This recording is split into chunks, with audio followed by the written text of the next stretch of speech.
Bismillahirrahmanirrahim. Assalamualaikum warahmatullahi wabarakatuh.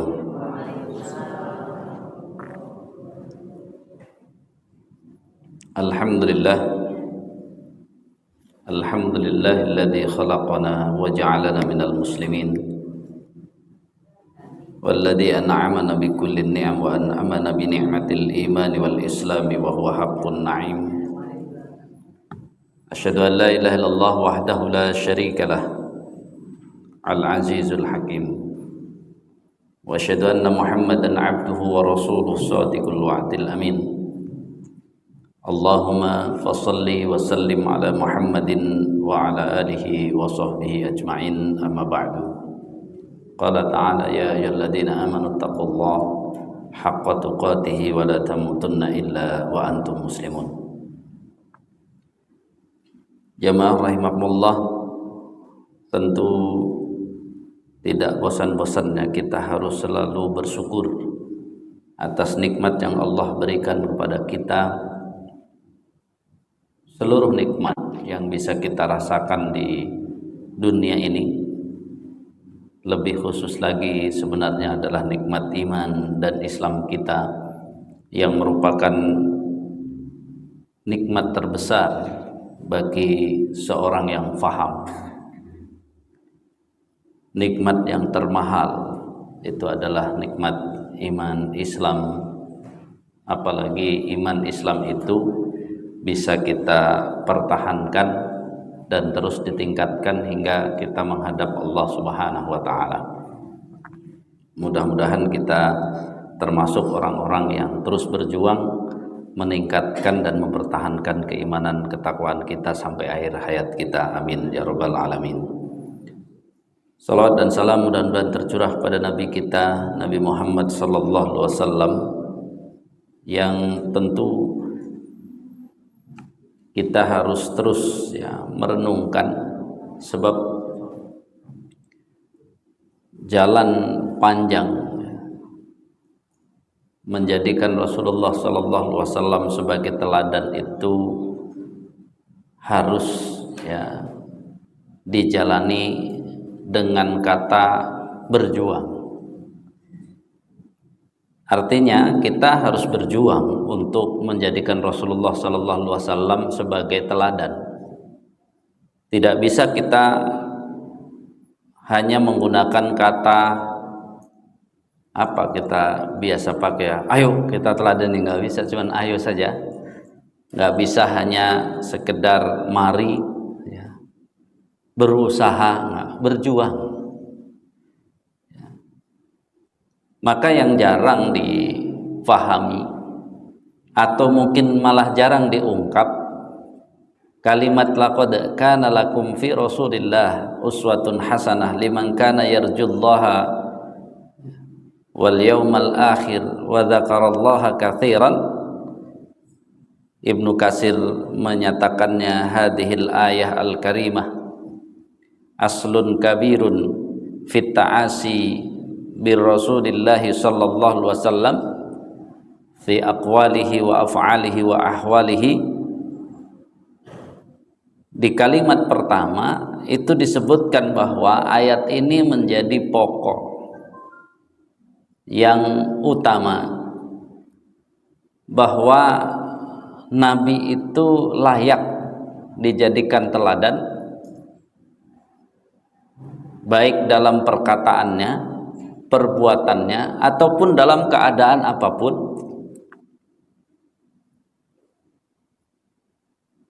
Walihada amrun amara tabaraka wa ta'ala an-nasa. Ini yang jarang dibacanya. Dan dengan ayat ini juga Allah Subhanahu wa taala atau Allah tabaraka wa taala memerintahkan kepada manusia bitta'assi bin nabi, untuk menjadikan, atau bahasa kita sebenarnya bahasa yang Indonesia yang benar itu meneladan, bukan meneladani kan gitu ya.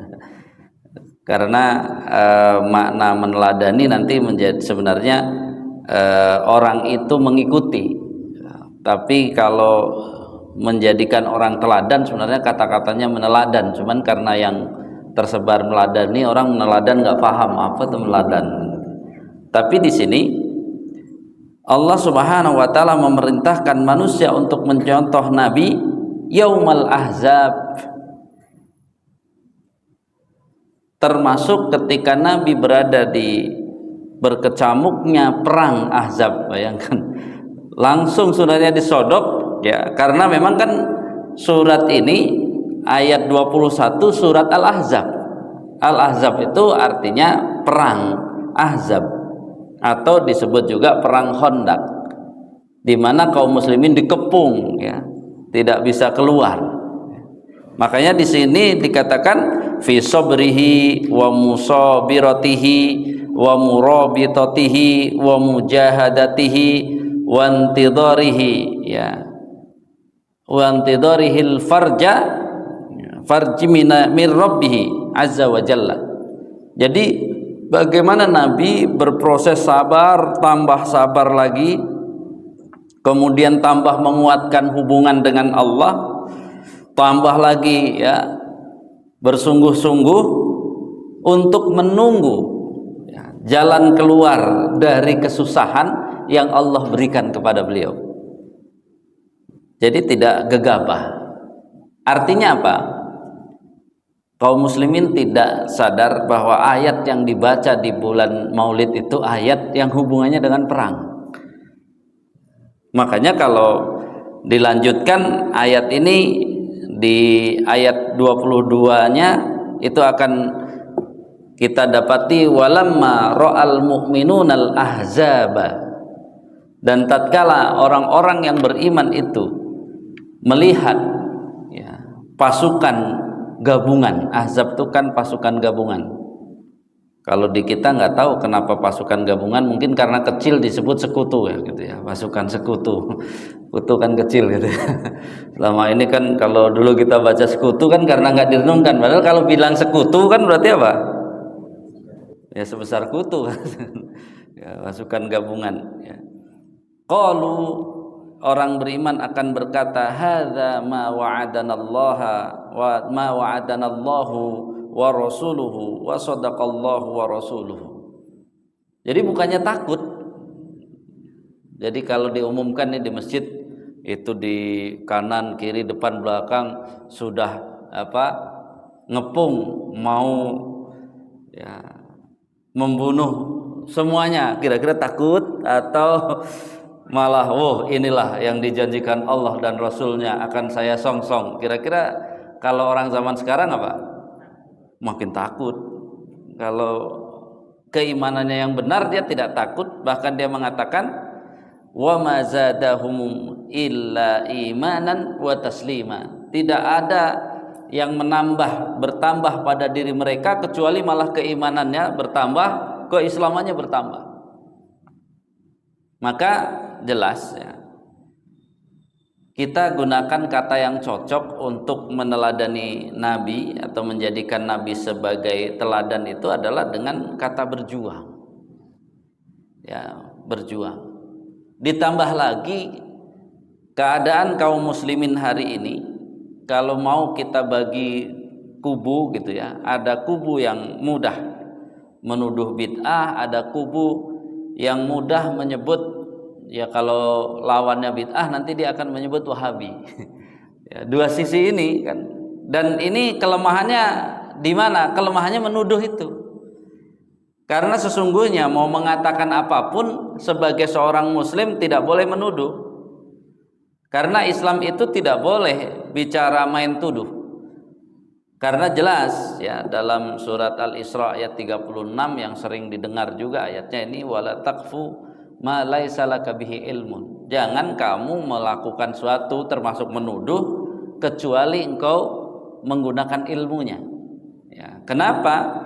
Inna sam'a wal basar wal fuad kullu ulaika kana anhu mas'ula. Semuanya akan dimintai pertanggungjawaban. Proses ya dari pendengaran, penglihatan dan hati itu adalah alat untuk belajar. Jadi yang disebut di sini alat untuk belajar itu akan dimintai pertanggungjawaban. dipakai dengan salah saja tetap dimintai pertanggungjawaban, apalagi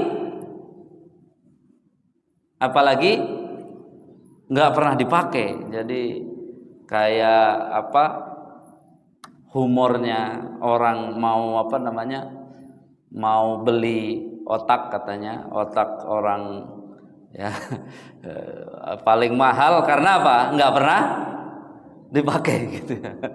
Jadi ada otaknya yang paling mahal itu karena apa? Masih orisinil, nggak pernah dipakai gitu ya. Kalau kita nggak pernah belajar berarti kan otaknya masih apa?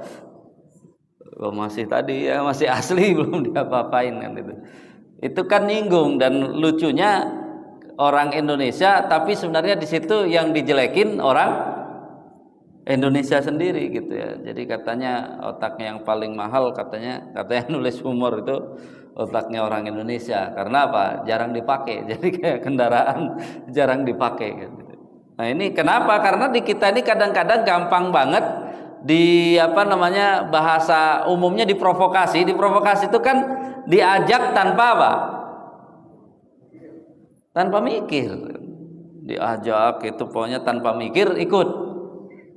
Jadi jelas di sini Islam itu bicara ilmu. Jadi mau meneladani apapun dari Nabi butuh ilmu. Kenapa kita bilang berjuang? Jadi nggak bisa sekedar apa? Sekedar ya semau kita. Nah, kebanyakan kaum muslimin juga dalam beragama semaunya sendiri aja. Ini menjadi gambaran karena ya, walaupun ayat ini asalnya khusus ya, berkenaan dengan sholat, tapi bisa ditarik ke semua ya. Bahkan nanti ulama dalam memilih pemimpin juga bisa menggunakan, pemimpin muslim itu bisa menggunakan hadis ini. Termasuk salah satunya adalah ya para sahabat tuh memilih salah satu yang saya lupa apakah Umar atau sahabat setelahnya itu menunjuk ya Amirul Makkah itu dari dua orang yang ditunjuk yang mantan budak. Kenapa? Pas ditanya kenapa engkau menunjuk orang yang mantan budak? Karena dia hafalannya lebih banyak daripada yang satu. Ya umul qauma aqra'uhum li kitabillah. Karena Nabi mengatakan, hadis ini riwayat Muslim, yang harusnya menjadi imam satu kaum adalah aqra'uhum li kitabillah. Aqra'uhum li kitabillah itu lebih luas daripada tidak menggunakan kata qara'a, karena qara'a dengan tala yang dipakai di negeri kita kan dari kata tala. Makanya musabaqah tilawatil Quran, tilawah itu membaca teks. Nah sedangkan qara'a itu semua membaca, mau membaca teks, mau membaca non teks, mau membaca konteks, semua itu adalah qara'a. Makanya ayat yang turun Iqra itu orang yang tidak belajar ilmu akan bilang kenapa Nabi suruh baca, padahal Nabi nggak bisa baca tulisan. Tapi bukan berarti Nabi tidak bisa menghafalnya, Nabi tidak bisa menganalisanya. Itu Iqra itu makna dominannya bukan sekedar membaca teks. Kalau sekedar membaca teks itu tilawah.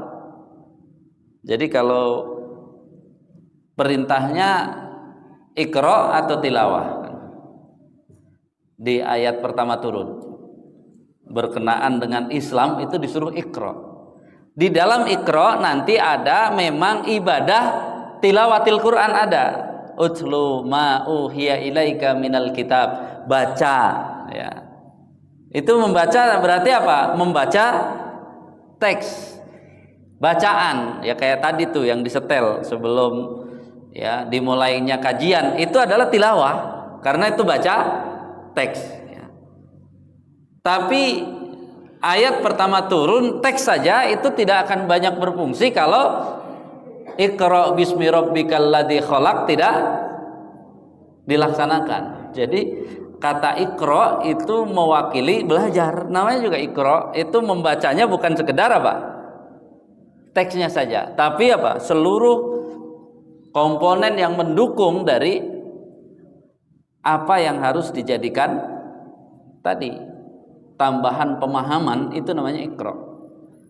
Jadi kata iqra ini di sini kan ya ummul qauma ya aqra'uhum li kitabillah.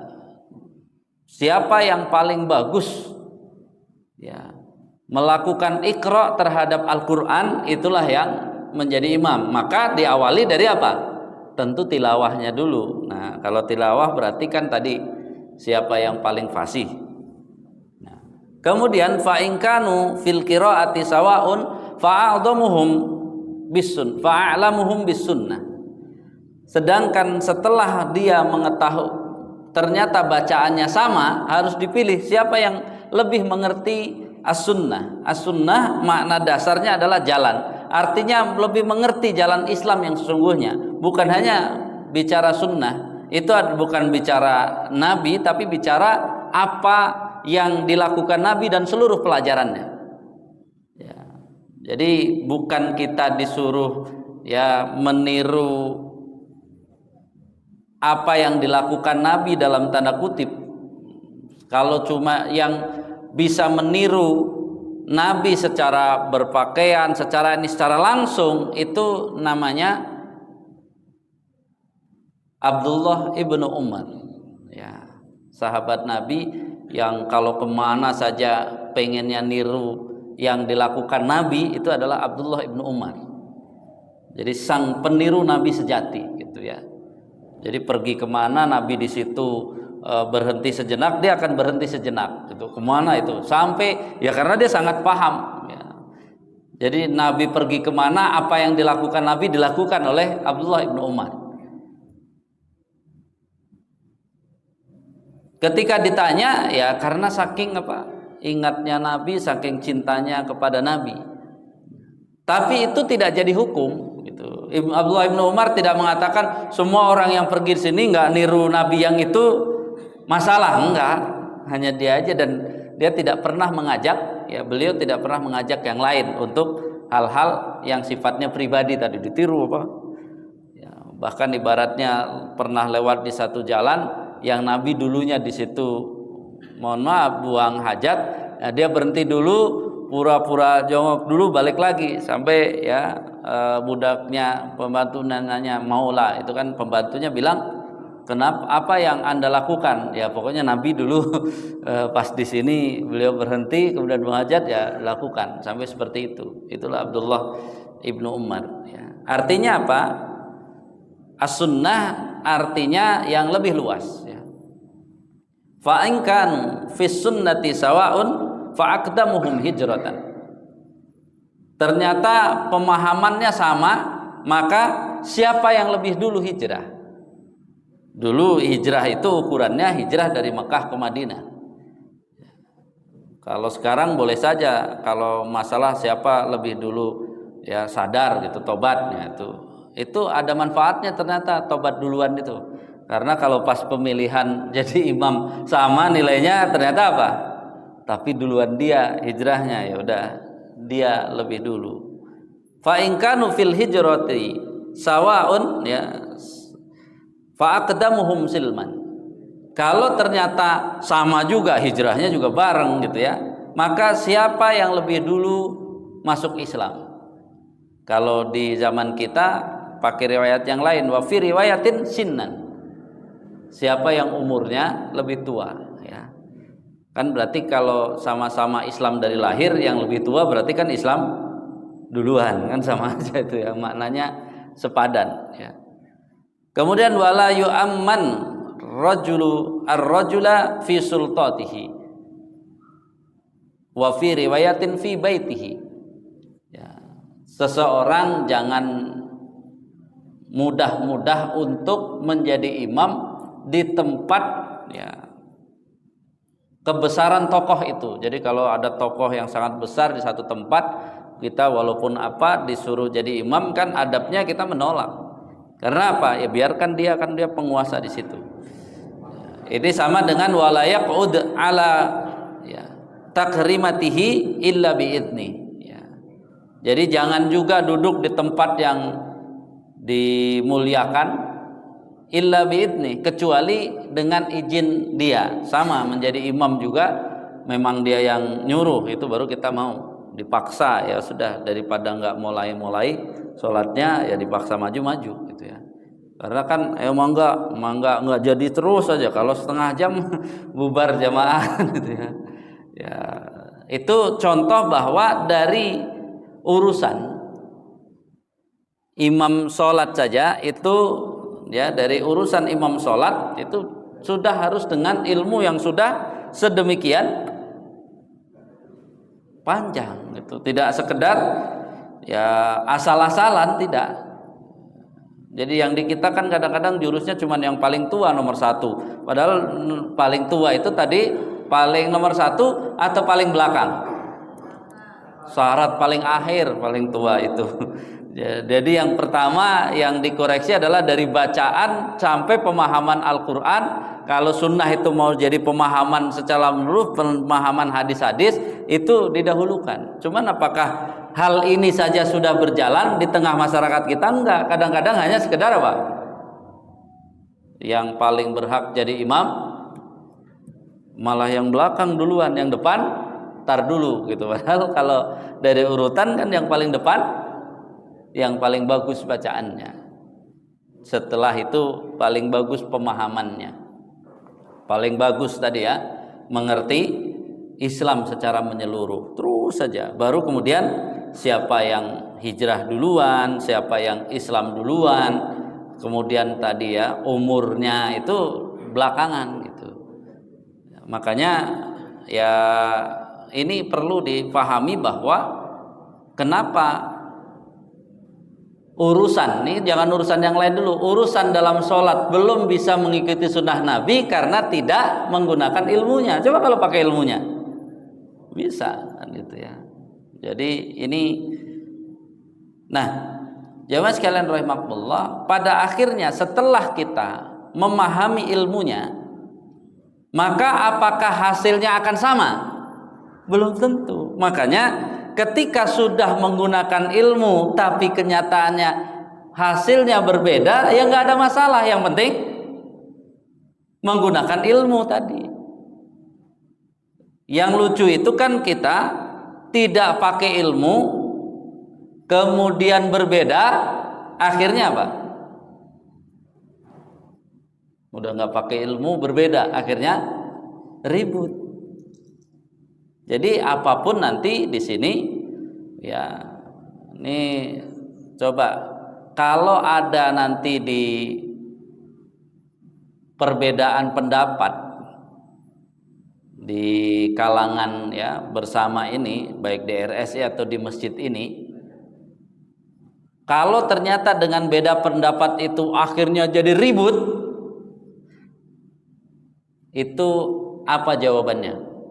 Kalau perbedaan pendapat itu tidak ribut, apa jawabannya? Nah, coba. Berbeda nih, ribut gitu. Itu apa jawaban yang cocok?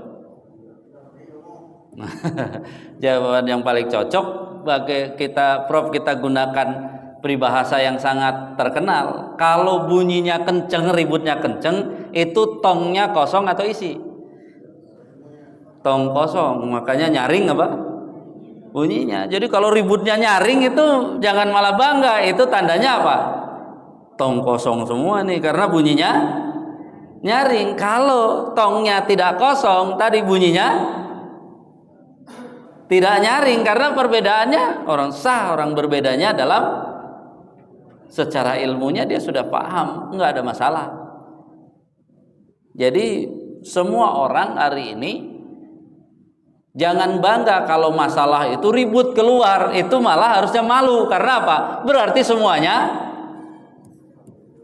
nggak punya ilmu, tong kosong gitu. Kenapa sampai nyaring bunyinya gitu ya? Jadi kalau ya yang tenang-tenang gitu ya, perbedaannya berarti udah bagus gitu ya. Karena apa? Perbedaannya itu berarti kalau berisi ya nggak akan nyaring gitu ya. Oh cuman gitu ya, biasa aja lah. Beda dengan ilmunya, tinggal apa? Saling memahami, selesai ya. Bahkan masalahnya berbedanya bertolak belakang ya biasa aja. Contohnya mau setuju Maulid Nabi silahkan, nggak setuju Maulid Nabi silahkan. Yang penting jangan nyaring bunyinya. Kalau nyaring berarti apa? Tong kosong, udah gampang sebenarnya kan gitu ya. Biasa aja. Sehingga kan sudah banyak sekarang para ustadz yang menjelaskan. Ada misalnya datang alasan kenapa kamu tidak ikut maulid, soalnya di situ ada musik. Oh, kamu mengambil pendapat musik yang haram, yang satu musik yang mubah. Ya sudah, tapi kan kamu tidak ikut maulidnya karena musiknya, bukan karena maulidnya kan? Kan harus dibilangnya apa? Kamu nggak bisa karena maulid. Karena apa? Maulid itu kan kelahiran Nabi. Yang di dalam hadis puasa hari Senin itu ada hubungan dengan hari kelahiran Nabi. Itu jangan tutup mata. Nabi ketika ditanya kenapa ada puasa hari Senin, salah satunya alasan puasa hari Senin adalah yauma wulidtu. Itu adalah hari di mana aku dilahirkan. Jadi kalau ada orang nanya ada nggak di hari lahir Nabi itu ibadah? Ada ibadah puasa Senin. Jadi kan sangat jelas gitu. Nah, nanti kita itu jangan menggunakan kaedah yang tidak dikenal oleh ulama. Dalam menentukan hukum jangan tidak pakai ilmu. Contoh menentukan hukum tidak pakai ilmu itu, ini ada sesuatu, harusnya kan sesuatu yang terjadi ini namanya diawali dari, dalam ilmu kan diawali dari fiqhul waqi'. Kita harus mengetahui apa yang terjadi di situ. Pahami dulu satu. Nah, setelah fiqhul waqi' adalah apa? Maka kita akan memahami fahmun nusus namanya. Memahami nas-nas yang berhubungan dengan masalah itu. Berarti kan pemahaman terhadap ayat, bukan ayatnya saja, tapi dengan seluruh isi pemahamannya. Biasanya orang sekarang kan berdebat, nih ayatnya begini berarti kamu salah. Ntar dulu, ayatnya jangan dipakai langsung teks langsung menghantam problemnya. Harus menurut ahli tafsir gimana dulu nih ayat ini, benar mau dipakai untuk itu. Ya kalau secara ahli tafsir tidak menuju ke situ kan berarti nggak bisa dulu. Karena kita kan harus memahami nasnya. Kalau ada hadis, pahami hadisnya dari secara menyeluruh, biar kita tahu seperti apa asalnya hadis itu. Baru kemudian setelah difahami itu, baru kemudian kita bisa mengambil istinbat atau istidlal. Istidlal itu dijadikanlah nas tadi menjadi dalil, istinbat menjadi kesimpulan hukum. Jadi nggak ada kalau kita bilang, oh ini ada masalah, gimana cara mengetahui masalah benar atau salah? Lihat aja Nabi melakukan atau tidak, sahabat melakukan. Itu nggak ada, dalam hukum nggak ada seperti itu. Bahkan ketika Nabi sendiri berbicara dengan Mu'az bin Jabal, itu kan ditanya, wahai Mu'az, bagaimana engkau akan menyelesaikan masalah? Kan sebelum Mu'az bin Jabal diutus ke Yaman, Mu'az bin Jabal karena dengan ilmunya dia akan bilang, saya akan tetapkan dengan Al-Quran. Tetapkan dengan Al-Quran itu bukan kita cari ayatnya ya, itu dengan seluruh keilmuannya. Makanya kalau yang pernah belajar di pesantren dan sebagainya, dia akan belajar ulumul Quran seperti apa, akan belajar mustalah hadis seperti apa. Kenapa kalau kayak kita yang pernah belajar itu menghadapi masalah ya tidak akan gawat? Karena apa? Kita sudah frame berpikirnya itu sudah diberi, tidak sekedar ayo kita baca ayatnya kemudian terjemahannya kemudian kita pahami bareng-bareng, ya pasti salah. Karena apa? Fahmun nusus itu tidak seperti itu. Namanya fahmun nusus itu memahami teks dihubungkan dengan pendapat para ahli. Ya nomor satu ahli tafsir, ahli itu yang disebut memahami. Jadi memahami ayat Al-Quran bukan ayatnya dibaca, terjemahannya dibaca, baru kemudian direnung-renungkan. Itu berarti Anda menjadi ahli tafsir sendiri tanpa panduan ilmu. Itu ngaco pasti, sudah pasti ngaco.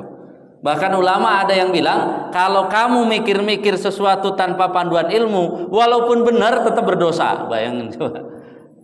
Berdosa kita memahami ya ayat dengan akal kita tanpa bersandar kepada pemahaman para ulama, itu berdosa. Hari ini bisa jadi bangga, oh kita jadi ngerti Al-Quran ya, dari ayatnya, dari terjemahnya, kemudian sama-sama kita pahami, kayaknya bangga, padahal itu bisa berdosa kalau ternyata salah tafsir ya, salah tafsir. Kenapa? Ya coba Pak Dirman, ada pasien suruh nganalisa, ya pasti salah gitu. Kalau benar kebetulan, kalau salah udah jelas gitu ya. Karena Pak Dirman bukan dokter, suruh nganalisa kondisi pasien kan dokter bisa, karena apa? Punya dasar, dan dasarnya tidak bisa dijelaskan 1 kali 24 jam, nggak bisa, seminggu nggak bisa. Karena dia apa? Proses masuknya itu perlahan-lahan, dari tempat kuliah, dari tempat apa? Semua ya sama. Para ustadz yang dulunya punya dasar itu, cara memahami memang tumbuh dari apa? Ya dari perjalanan semua yang dihadapi, itu perbedaannya. Jadi tidak sekedar hari ini tiba-tiba ada ayatnya nggak, ada hadisnya nggak, habis itu berdebat ayat hadisnya, itu tong kosong. Nggak bisa. Karena apa? Nggak bisa sesederhana itu gitu ya. Ini PR kita, sehingga bicara ilmu benar-benar ya ilmu gitu ya. Makanya kalau yang berilmu itu ada ayatnya, ada hadisnya gitu ya. Tadi kita kembali kepada Muaz bin Jabal, kalau kamu tidak bisa dapati dari yang kamu pahami dari Al-Quran itu, aku akan mencari dari apa yang telah dilakukan oleh Rasulullah, tapi dengan ilmunya Muaz bin Jabal memahami sunnah Nabi. Jadi bukan memahami tingkah laku Nabi, bukan memahami perkataan Nabi, bukan, tapi sunnah. Sunnah itu apa? Dengan ilmunya, tidak sekedar teksnya. Itu ya tahap berikutnya. Lalu Nabi kan apakah berhenti di situ? Kalau nggak ada ayatnya di Al-Quran, nggak ada hadisnya lah kalau kita sebut, apakah Nabi berhenti di situ? Ternyata tidak. Nabi bertanya kepada Muaz bin Jabal, kalau tidak kau dapati di dalam apa? Al-Quran dan hadis. Jawaban Muaz bin Jabal, ajtahidu birra'i, aku akan berpikir keras untuk memahami itu, sehingga disebut ijtihad. Kenapa? Itu Muaz bin Jabal yang sudah belajar kepada Nabi, sudah bahkan kan berarti sudah dianggap qualified untuk jadi orang yang diutus. Berarti kan dia sudah punya bekal, sehingga bisa berpikir kalau tidak ada teksnya secara langsung, hadisnya secara langsung, maka ulama mendudukkan setelah ya Al-Quran As-Sunnah adalah Al-Qiyas. Qiyas itu adalah mencari yang mirip dengan dalil-dalil umum, itulah qiyas. Oh ini agak mirip nih gitu ya. Ya kan tadi kalau ulama yang cerdas, ya maulid saat ini ya itu masih, kalau mau dibilang itu ibadah salah juga, karena kan yang ibadah sudah jelas tadi puasa. Nah sedangkan kalau yang di bawah puasa masa dilarang gitu ya. Yang puasa saja yang merupakan ibadah khusus ada hubungan dengan maulid Nabi, sedangkan yang tidak puasa ya lebih ringan lah harusnya menanggapinya. Karena ternyata apa? Dalam teks hadis puasa itu dihubungkan dengan hari kelahiran Nabi. Siapa yang menghubungkan? Nabi sendiri. Nah kalau cuman ceramah itu, apalagi yang gitu-gitu mah nggak usah terlalu apa, orang bukan ibadah khusus ya, hanya ceramah, hanya itu biasa-biasa aja harusnya. Jadi itu contoh bahwa dengan ilmunya itu jelas. Nabi itu kan hadis Nabi namanya. Nabi berbicara dengan Muaz bin Jabal boleh berpikir ya, tapi landasan berpikirnya adalah ayat-ayat Al-Quran dan hadis-hadis tadi. Ini masalahnya sesuatu yang tidak ada Kan kalau orang, oh ini kan nggak dilakukan Nabi. Ya kalau nggak dilakukan Nabi, Nabi tadi bertanyanya jangan 3, 2 aja cukup. Tidak didapati di Al-Quran, tidak didapati di Nabi, dan harusnya selesai. Kenapa Nabi harus bertanya kalau tidak didapati dalam Al-Quran dan dalam sunnah Nabi? Maka kan Muaz bin Jabal jawab. Itu yang bertanya Rasulullah ya, bukan apa? Bukan asal-asalan. Itu hadis sahih berkenaan dengan bagaimana kedudukan Muaz bin Jabal. Awal berijtihad tuh ya begitu, landasan ijtihad tuh setelah dicari sandaran ayatnya, sandaran hadisnya gitu ya. Tapi sandaran ayatnya dan hadisnya itu masih samar, tidak langsung, itu boleh berijtihad tapi dengan ilmu tadi. Nah tiba-tiba orang sekarang bikin hukum nggak ada di zaman Nabi, nggak ada ini, langsung salah, itu kan bertentangan dengan hadis tadi. Itu kan hadis Nabi. Kamu menentang hadis Nabi, orang tidak dibolehkan untuk bersungguh-sungguh memahami satu kaidah, yang kaidah itu ya tetap semangatnya menggunakan ayat Al-Quran dan hadis Nabi, tapi secara teks langsungnya tidak ada. Kan begitulah semangat yang diberikan Rasulullah kepada Muaz bin Jabal. Itu kan contoh ya. Makanya ketika kita bicara meneladani Nabi, itu berbicara ya perjuangan dari sisi keilmuan sampai kita memahami. Makanya kita harus paham yang dinamakan prinsip ittiba, kemarin sudah kita sebut, masih ingat ya, mulai dari yang fardu. Jadi kalau ittiba itu mulai dari yang fardu. Nah, baru kemudian setelah dari yang fardu kepada yang hukum-hukumnya sunnah ya. Makanya jangan dipakai kata kerjalah sunnah ini, dibilang nyunah nggak nyunah, karena jadi kacau balau kan gitu ya. Karena semuanya akhirnya ini nggak sunnah, ya gimana sih ya, kan masa cuman diartikan satu. Sunnahnya memang sunnah Nabi itu, tapi kalau kita dari cara manajemen mengikuti, mendingan apa, dibikin dulu mana yang fardu, kemudian mana yang sunnah. Coba kita udah sebulan nih, yang fardu apa saja? 1 sholat, 2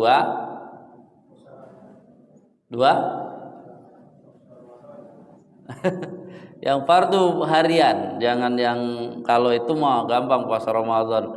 Itu kan yang harian ada, yang bisa dilakukan di setiap hari. Fardu yang pertama sholat, yang kedua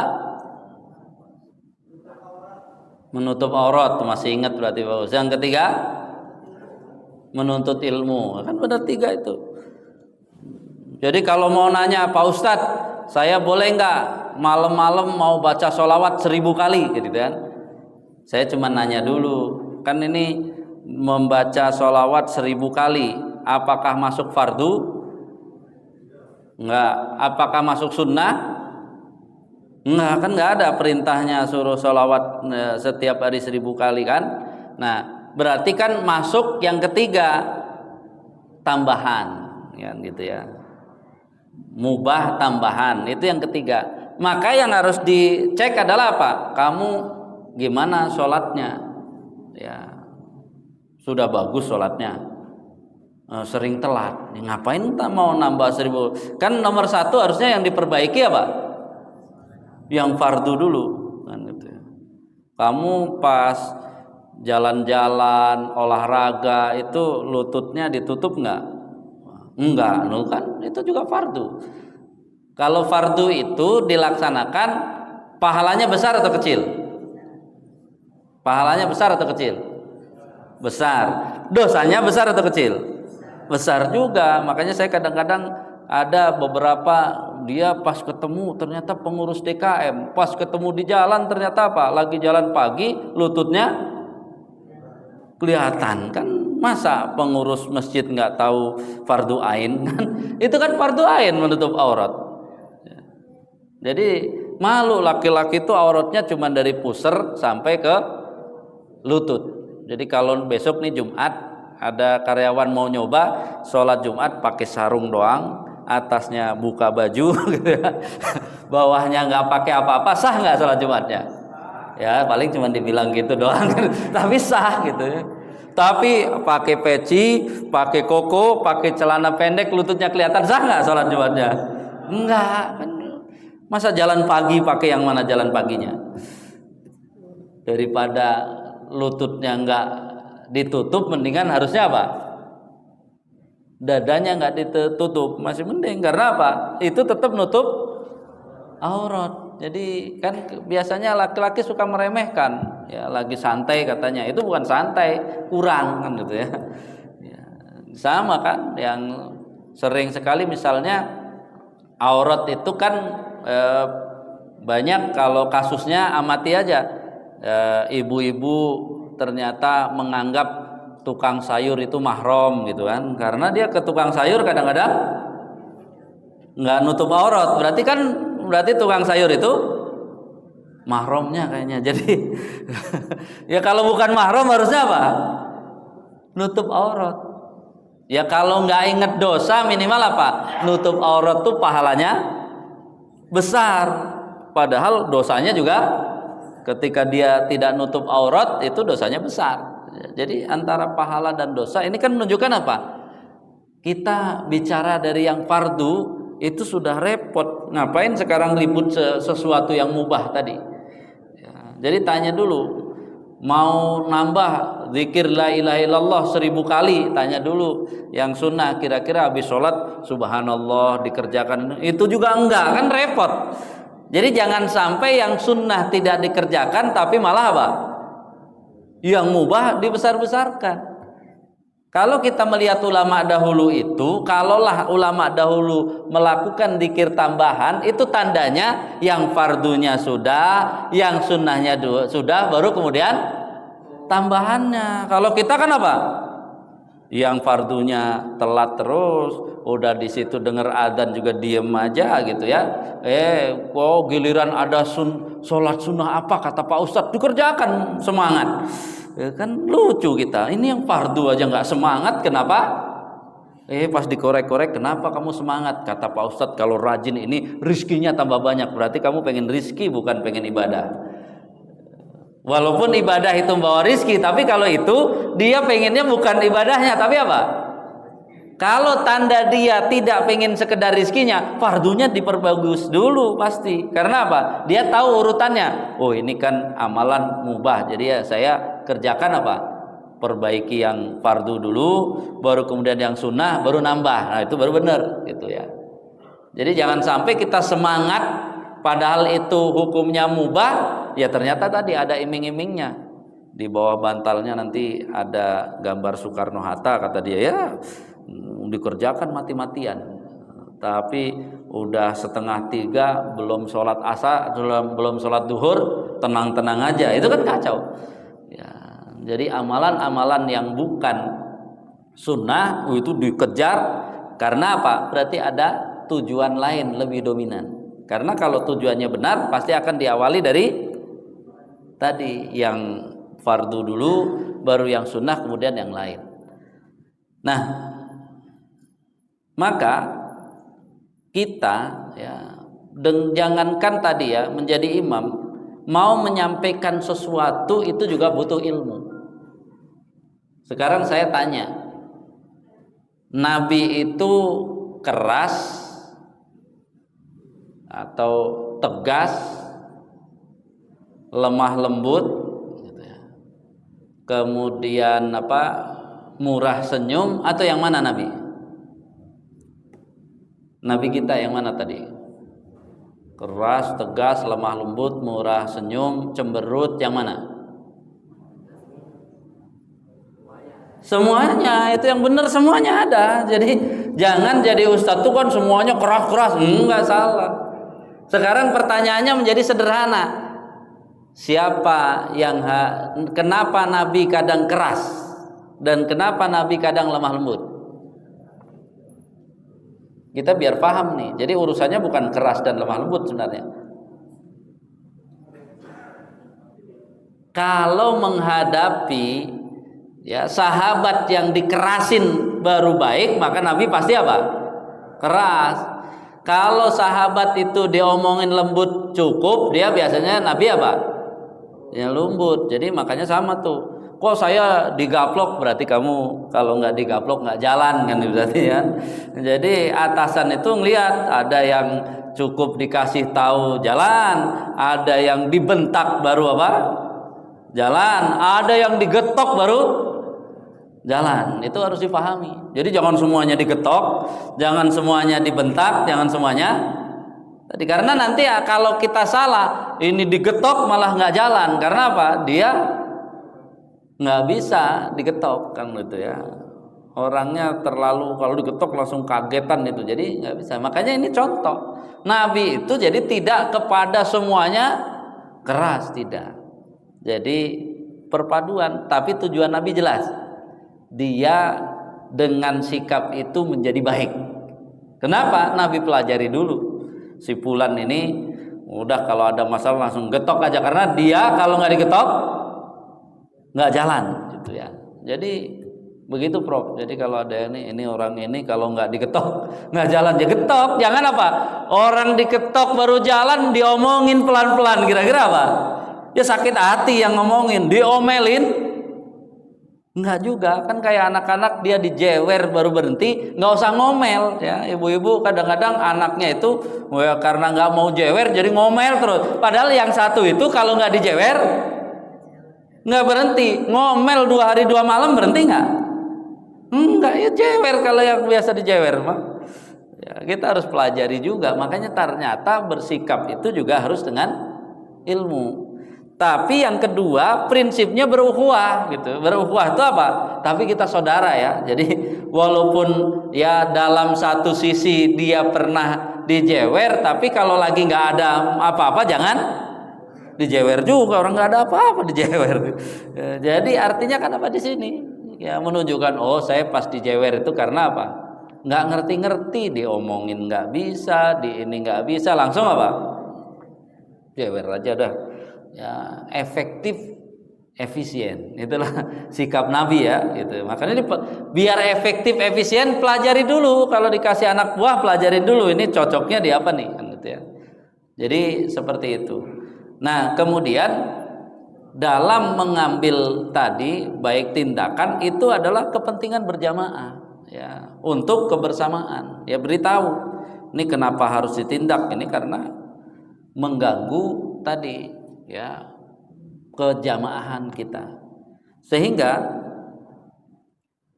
dari ya hal-hal yang kita ambil dari Nabi itu sebenarnya ada sikap yang konsisten, baik dari Nabi atau contoh Nabi yang lain. Itu yang pertama, setiap mau melakukan amal baik itu punya tekad menyempurnakan. Jadi memang apa? Ya ada misalnya Nabi Ibrahim itu kan, wa idzibtala Ibrahim rabbuhu bikalimatin. Kenapa saya sebut Nabi Ibrahim? Nabi Ibrahim termasuk yang boleh dijadikan uswah. Ya. Sama kedudukannya dengan Nabi dalam diuswahkan. Maka Nabi Ibrahim itu ketika diperintah apapun oleh Allah, fa'atammahunna, dia akan apa? Punya niat, saya kerjakan ini dengan sempurna. Kalau kita biasanya kalau ada tugas, Pak Ustadz, saya sholat subuh jam 5 lewat, sholat duhur jam 2:30 kadang lewat, sholat asar 5:30 kadang lewat, sholat maghrib 6:30 kadang lewat, sholat isya pas mau tidur. Tapi kan boleh ya Pak Ustadz ya, sah juga kan ya. Kalau gitu nggak usah ngomong, ngapain nanya ya. Ustadz pusing kalau kayak gitu, masa ngaji udah bertahun-tahun nanyanya begitu, tapi sah kan Pak Ustadz? Ih, nggak usah nanya kan gitu. Ya kalau orang begini ya nggak mengikuti sunnah tadi. Kalau sunnah itu kan tekadnya apa? Kirain nanya gimana caranya Pak Ustadz biar tepat waktu. Ternyata pertanyaannya, tapi kan itu boleh ya Pak Ustadz, sah ya Pak Ustadz? Ya nggak usah nanya. Karena apa? Ya kalau belajar ilmu itu bertanya untuk menaikkan apa? Kualitas. Kalau untuk menyetempel kualitas yang jelek ya nggak usah ngapain. Ini bicara nggak kan kalau kita dengan dikasih ilmu itu kan biar naik akreditasinya. Kalau ini biar kacau akreditasinya, mendingan apa? Nah ini di kita ini seringnya dalam melakukan aktivitas nggak ikut sunnah, nggak ikut, karena apa? Yang penting dikerjakan, kan gitu. Yang penting ada, itu yang kacau-kacau kan. Yang penting dikerjakan, yang penting ada. Coba ketika kita tekadnya seperti tadi Nabi, Allah kan akan melihat, ini luar biasa kalau diberi sesuatu, dan ketika kita melaksanakan sesuatu dan itu amalnya amal soleh, ingat ada Allah, amal baik itu ada Allah. Maka ketika kita ditanya, kenapa kamu sih dibayarnya juga segitu, kenapa kamu kerjakan bagus-bagus, kan gitu ya, ya berarti dia nggak punya Tuhan. Katanya Islam, orang Islam itu punya Allah. Kalau kita bicara Allah, maka apa? Berusaha melakukan sesuatu dengan sebagus-bagusnya. Kalaulah dunia tidak dapat banyak, yang jelas di hadapan Allah sudah dapat banyak, nanti bahkan berlipat ganda. Bisa jadi suatu saat Allah berikan juga di dunia. Yang kedua, ketika kita tadi melakukan penyempurnaan, itu bukan untuk selfie, kemudian share agar banyak yang like, bahkan subscribe, nggak begitu. Karena fokusnya yang dilakukan oleh Nabi itu adalah setelah dia bisa melakukan amal itu sempurna, maka yang beliau fokuskan dan pikirkan adalah Rabbana taqabbal minna innaka antas samiul alim. Ya Allah, saya sudah berusaha sebaik mungkin, maka terimalah amal ini. Walaupun atasan nggak tahu, kawan nggak mengakui, nggak masalah, asalkan diterima oleh Allah. Ini kan kita hidup kacau sudah. Mau nggak diterima Allah nggak apa-apa, asal dipuji, asal itu. Makanya kan ada hadis riwayat Imam Ahmad gitu ya, jangan sekali-kali engkau mengharapkan pujian, karena ketika engkau mengharapkan pujian, sebenarnya engkau berada dalam kondisi sedang disembelih. Jadi amal kita itu disembelih gara-gara dalam beramal mengharapkan pujian, ya. Dan bukan hanya amal, nanti semua hal mari kita lakukan. Yang pertama, karena ada nilai di hadapan Allah, saya akan kerjakan dengan semaksimal mungkin. Yang kedua adalah kita ingin agar amal itu diterima. Seluruh dunia like, share, bahkan subscribe, kalau tidak diterima di sisi Allah, jadi apa? Terugilah bagi kita, ya. Makanya beda. Orang beriman itu harus punya ilmu beda. Karena apa? Kita mau orang nggak melihat nggak apa-apa, yang penting diterima di sisi Allah. Karena apa? Ya kehidupan di dunia cuman paling hebat 80, 100. Itu kadang-kadang 100 pun kawan udah nggak ada. Kadang-kadang berjalan susah. Mau ngapain juga hidup makin panjang kalau kayak gitu. Kecuali 100, ya umurnya 100 tahun masih gagah, itu nggak ada masalah lah, itu amal solihnya banyak gitu ya. Tapi umur 100 tahun nggak ada kerjaan lain kecuali nonton TV 24 jam, ya nggak usah lah kalau gitu. Makanya boleh minta umur panjang asal amalnya baik gitu ya. Jadi kalau nggak baik mendingan pendekin aja kan gitu ya. Jadi kalau nggak bisa berbuat baik, pendekin ya. Jadi memang kita belum banyak sekali ilmu kita tuh belum connect. Contoh kan, kalau kita belajar surat An-Nasr, itu hadisnya bilang Rasulullah ngasih kabar dengan turunnya surat ini kepada Fatimah putri beliau. Beliau mengatakan, saya dengan turunnya ini berarti tugas saya selesai. Fatimah langsung nangis, tugas selesai kan berarti langsung meninggal. Tapi dalam hadis, setelah menangis Fatimah tertawa. Kalau ini diucapkan kepada jamaah semuanya, bukannya ketawa, pasti tambah nangis kenceng. Karena Nabi mengatakan apa? Engkau yang akan menyusul pertama kali dalam keluarga ini. Senang. Coba bapaknya meninggal, kata bapaknya, kamu akan nyusul pertama kali, ketawa tuh tambah nangis. Itulah bedanya iman kita. Terus kita mau bilang imannya udah hebat, itu aja nggak paham. Jadi kenapa Fatimah dibilang mau nyusul malah Seneng kalau ibu-ibu dibilang nanti setelah saya yang nyusul ya hasanah gitu. Hasanah ketawa atau nangis jangan saya dulu kan gitu. Itu tentu menunjukkan apa? Kita harus banyak belajar, gitu aja kita belum nyambung. Jadi mari semangat. Tadi saya kira nggak sebanyak itu, pas jam 7 baru berapa orang tadi. Ya, alhamdulillah lah banyak gitu ya. Coba jam 7 udah segini kan udah panas dari awal gitu ya. Jadi ini bukan apa ngeritik tadi, karena apa? Kan nggak mungkin saya belum kenal maka pakai yang lembut dulu. Kalau sudah kenal yang ini harus dipukul ya pukul, kamu besok apa datang jam 7 ya. Kalau nggak datang jam 7 saya kasih tahu Pak Dwi ntar gitu, suruh motong apa gajinya kan. Jadi beda lagi kan. Artinya kan di sini apa? Tadi kita apa? Semangat lah. Karena apa? Ini berbicara tentang sesuatu yang sangat prinsip, biar hidup kita itu ya sama yang dijalani tapi rasanya berbeda. Karena apa? Dengan ilmu tadi. Jadi yang pertama tadi sudah paham apa? Berusahalah tugas-tugas yang itu amal solih dan bisa menjadi pahala di sisi Allah, kerjakan semaksimal mungkin, sesempurna mungkin. Yang kedua, fokus Allah terima, mudah-mudahan Allah terima gitu ya. Yang lain nggak nerima nggak apa-apa, yang penting Allah nerima. Dan biasanya kalau Allah terima nanti yang lain nerima juga, orang sudah diterima oleh Allah. Baru yang ketiga, jangan lupa nih, minta, ya Allah dengan amal ini mudah-mudahan saya makin tunduk patuh pada Engkau.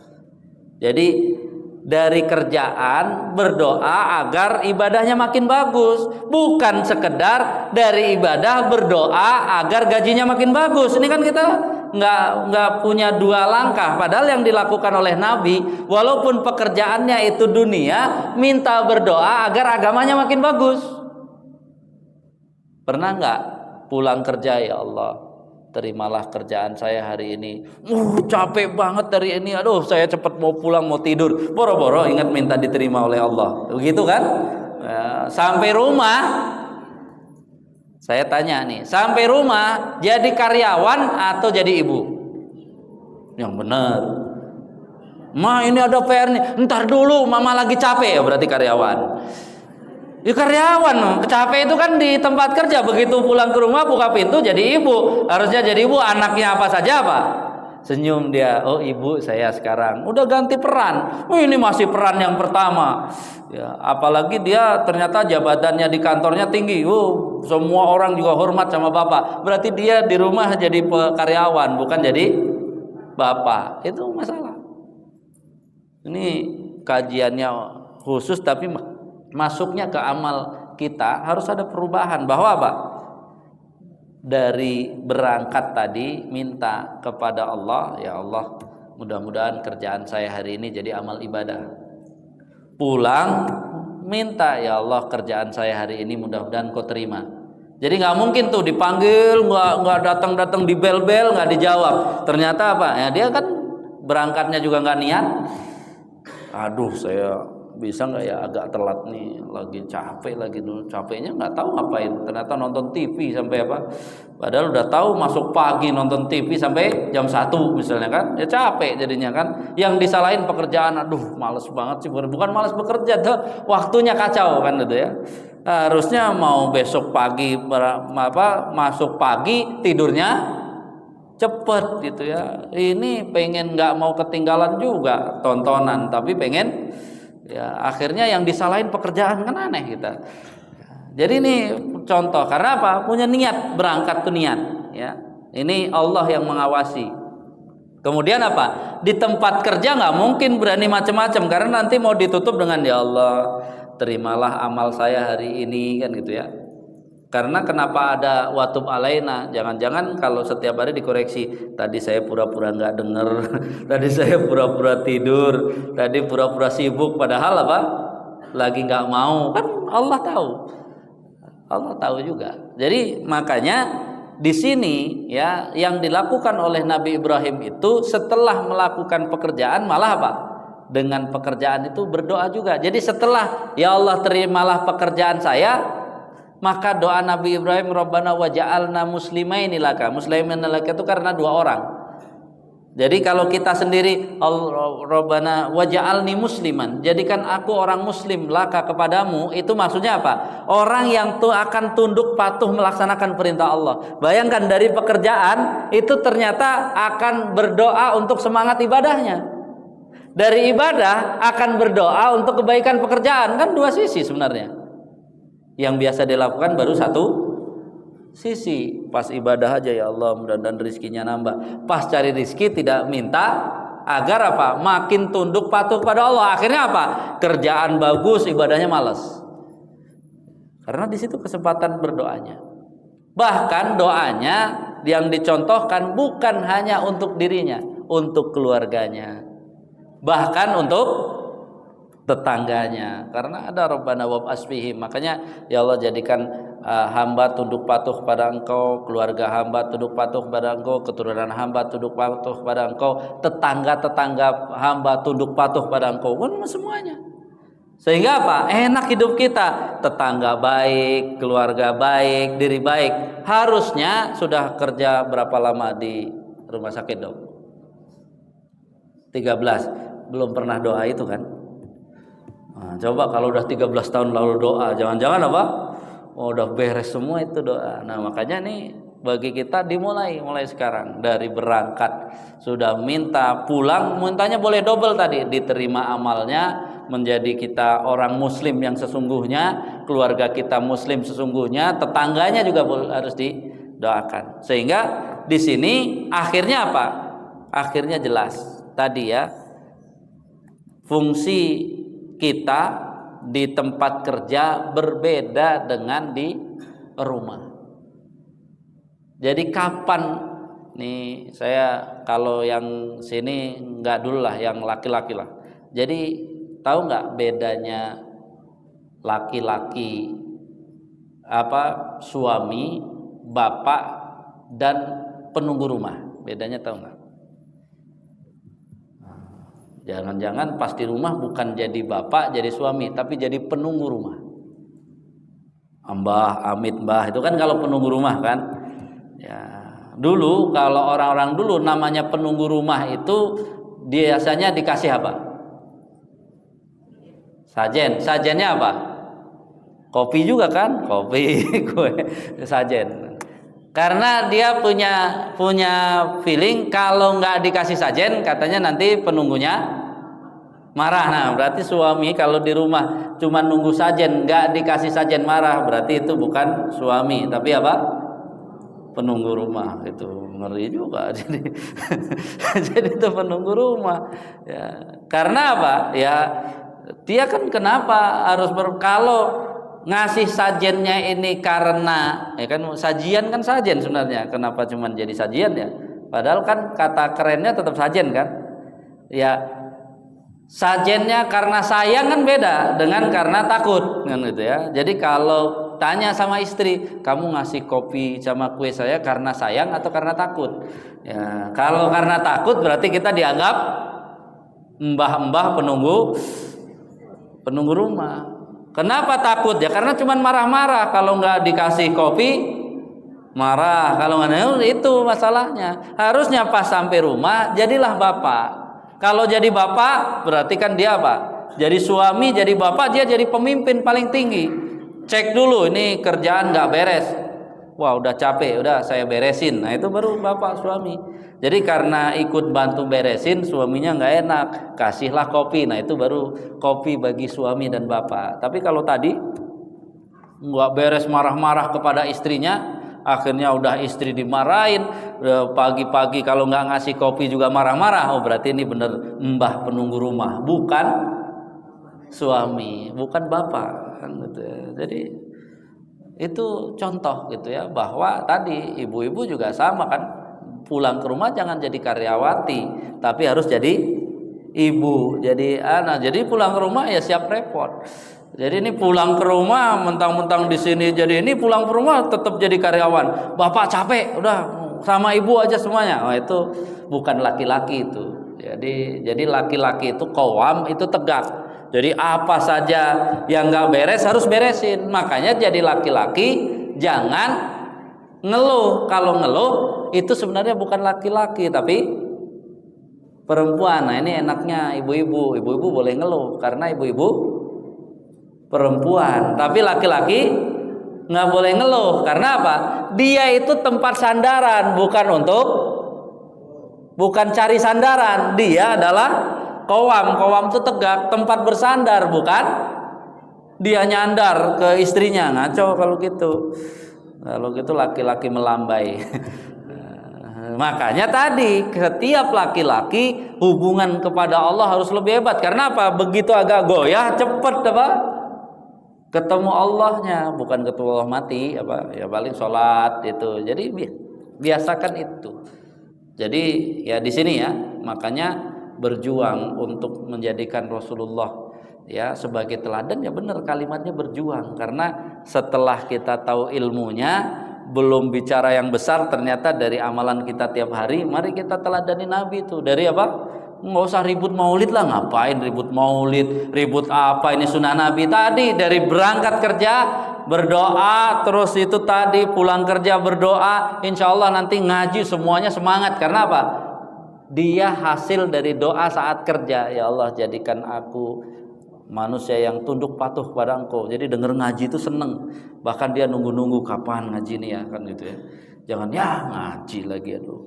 Berangkatnya harus lebih pagi. Ya udah itu mah udah stres semua. Udah dari kerjaan nggak doain ke apa? Ke ibadah, dari ibadah nggak doain kerjaan, cuman doainnya hasil kerjaan. Ya Allah, gaji saya naikin, nggak gaji doang, padahal kerjaannya nggak beres gitu ya. Ya ini kan problem. Harusnya kan apa? Ya di sana menjadi lebih sempurna tadi. Ya Allah, berilah hamba ya tadi kesempatan untuk menyempurnakan kerjaan. Ya nanti di tempat kerja jadikan hamba menyempurnakan ibadah. Oh, dua sisi itu dah. Insya Allah kalau seperti itu ya berjalan. Termasuk tadi ya, mulai sekarang jadilah, kalau kapan jadi ibu, saat buka pintu itu jadi ibu, baru berganti peran. Ya, jadi seragam itu sudah masih berfungsi nggak kalau sudah buka pintu? Walaupun bapak-bapak kerja pakai dasi, pas buka pintu dasinya berfungsi nggak? Nggak, karena di situ jadi bapak. Makanya sebagai penutup yang sudah punya istri, ingat-ingat tuh, NY suami itu, misalnya Pak Dirman tuh Nyonya Dirman atau Nyonya rumah, kan gitu ya. Kalau Nyonya Dirman tadi begitu pulang ada yang nggak beres, Pak Dirman bantu-bantu, bener berarti ini Nyonya Dirman. Tapi kalau ya tadi pulang ke rumah kemudian nggak beres, cuman marah-marah, akhirnya dikerjakan semua oleh istrinya, maka itu sebenarnya Nyonya rumah. NY-nya bukan artinya Nyonya Dirman, tapi NY-nya artinya nyapu, nyetrika, nyuci piring ya. Dan NY yang lain kan gitu ya. Jadi ini ya kenapa lucu juga di Indonesia ya, kenapa nyonya itu disebut NY. Makanya harus diselidiki, ini NY-nya nyapu atau saya bener jadi nyonya. Ya kalau cuman tukang nyapu ya jangan mau. Ya karena NY di situ kan harus apa? Ya nyonya. Berarti kan apa? Peran ibunya lebih besar dari sekedar nyapu nyuci piring. Jadi peran ibu. Sehingga kalau nyuci piring nggak beres tapi anak beres, semua beres, maka suami harus bantu. Karena apa? Fungsinya dia nyonya kita, bukan nyonya rumah. Kalau cuman istri itu nyapu, nyetrika, nyuci piring itu aja kerjaan, berarti itu bukan nyonya Anda, itu nyonya rumah Anda. Jadi banyak ilmu yang harus dipelajari dan dipahami. Makanya kalau punya suami istri pas ngaji ajak dulu, ayo ikut sebentar, biar nanti nyambung apa antara apa yang dipahami ya suami atau istri, sehingga biar tadi klop. Karena nggak bisa juga kata Pak Ustadz tuh berantem kalau udah itu, sama-sama tong kosong jadinya. Karena bawa-bawa Pak Ustadznya juga nggak ada di situ ya, jadi cuman katanya doang. Wallahu a'lam bishawab. Silakan ada pertanyaan kalau ada. Berarti nggak ada ya, karena banyak banget PR-nya, jadi nggak. Ini setiap ngaji banyak PR, nggak jadi nanya. Kalau nanya berarti kan nambah PR lagi. Ya boleh nanya lah kalau takut nggak paham atau sudah paham. Jadi bicara sunnah Nabi sampai terapinya kepada apa? Amal sehari-hari. Bayangkan sudah berapa tahun kerja, masa berangkat kerja tidak pernah merasa kerja itu ibadah. Padahal kalau ditanya, kan Pak Ustadz kerja itu ibadah. Apa tandanya? Kamu tadi berangkat bilang, ya Allah saya mau kerja mudah-mudahan jadi ibadah. Itu aja enggak. Terus ngaku-ngaku ibadah. Pulang kerja juga enggak pernah minta diterima, ya Allah kerjaan sehari ini saya capek semua tapi mudah-mudahan jadi pahala. Engkau terima ya Allah. Nah, tapi maha pemurahnya Allah, kalau besok kita begitu, yang 13 tahun akan dianggap sama seperti yang dilakukan besok. Jadi berubahlah. Tadi semangatnya tadi ya, punya tugas apa, jangan dilihat gaji, jangan dilihat siapa yang nyuruh, tapi ini pekerjaan ini ada pahalanya, saya akan kerjakan semaksimal yang saya bisa. Kalau kayak gitu semuanya nanti apa? Bukan hanya di dunia, derajatnya akan naik sampai akhirat. Dunia pasti akan terangkat. Orang ya Nabi sendiri aja terangkat semuanya, karena mereka setelah mengetahui bahwa pekerjaan itu bisa menjadi pahala, dia laksanakan sebagaimana Allah menjadi pengawas lalu dilaksanakan dengan maksimal, hasilnya kan akan maksimal juga. Sehingga semuanya, dunianya dapat, akhiratnya juga mendapatkan pahala. Hadanallah wa iyyakum ajmain. Kurang lebihnya mohon maaf. Tetap semangat, mari kita berjuang. Jadi bahasanya tadi berjuang. Kalau boleh berperanglah kayak berperang. Berperang itu kan semuanya harus apa? Boleh nggak sedikit saja nggak siap kalau berperang? Nggak boleh. Jadi kita harusnya dalam amal begitu. Semuanya siap baru jalan. Karena apa? Kita mengharapkan pahala yang terbaik. Subhanakallahumma wa bihamdika asyhadu an la ilaha illa anta astaghfiruka wa atubu ilaik. Kurang lebihnya mohon maaf. Assalamualaikum warahmatullahi wabarakatuh. Alhamdulillah.